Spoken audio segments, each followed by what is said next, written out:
Manipur high court के पूर्व मुख्य न्यायाधीश सिद्धार्थ मृदुल ने मंगलवार को एक बड़ा बयान दे दिया है।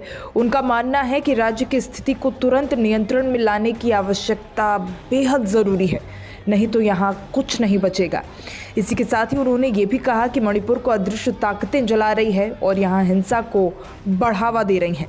उन्होंने मंगलवार को ये बातें कहीं। आपको बता दें कि जस्टिस मृदुल ने बतौर मुख्य न्यायाधीश अक्टूबर 2023 में कार्यकाल शुरू किया।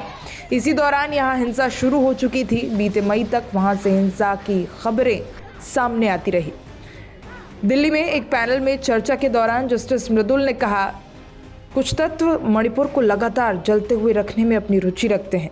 मैं अब इस विचार से सहमत होने लगा हूं कि इससे निरंतर हिंसा के पीछे एक अदृश्य हाथ है।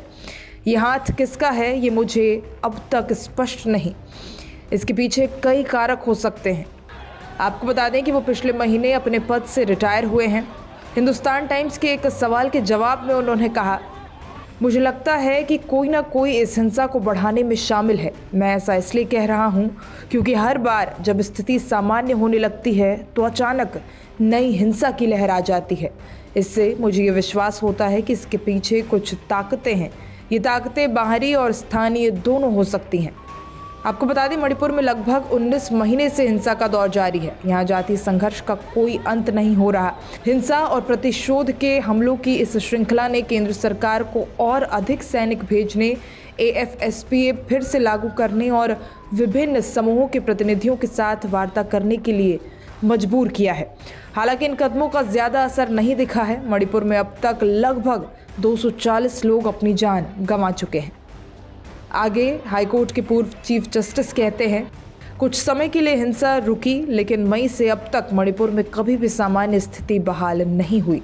मेरी वहाँ के अफसरों के साथ बातचीत केवल ये सुनिश्चित करने के लिए थी कि न्यायपालिका बिना किसी रुकावट के अपने कार्यों को निभा सके, लेकिन मुझे ये महसूस हुआ कि कोई भी स्थिति पर नियंत्रण नहीं रखता।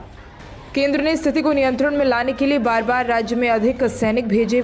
वर्तमान में भारतीय सेना, असम राइफल्स, CRPF और मणिपुर पुलिस सहित लगभग 60,000 सुरक्षाकर्मी राज्य में तैनात हैं। हालांकि जस्टिस मृदुल बड़ी तादाद में सुरक्षाकर्मियों की तैनाती की प्रभावशीलता पर सवाल उठाते हैं।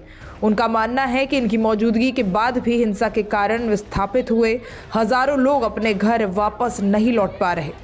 पूर्व जस्टिस कहते हैं, राहत शिविरों में जो मैं सुन रहा था वो यही था कि हम घर लौटना चाहते हैं, हम अपने जीवन में वापस लौटना चाहते हैं जैसे कि हिंसा से पहले था। क्या ये सत्ता में बैठे लोगों से ज़्यादा कुछ मांगना है? पूर्व मुख्य न्यायाधीश ने जोर देकर कहा कि अधिकारियों को क्षेत्र में शांति बहाल करने की प्राथमिकता के रूप में कार्य करना चाहिए, अन्यथा स्थिति बिगड़ सकती है और अन्य राज्यों में फैल सकती है।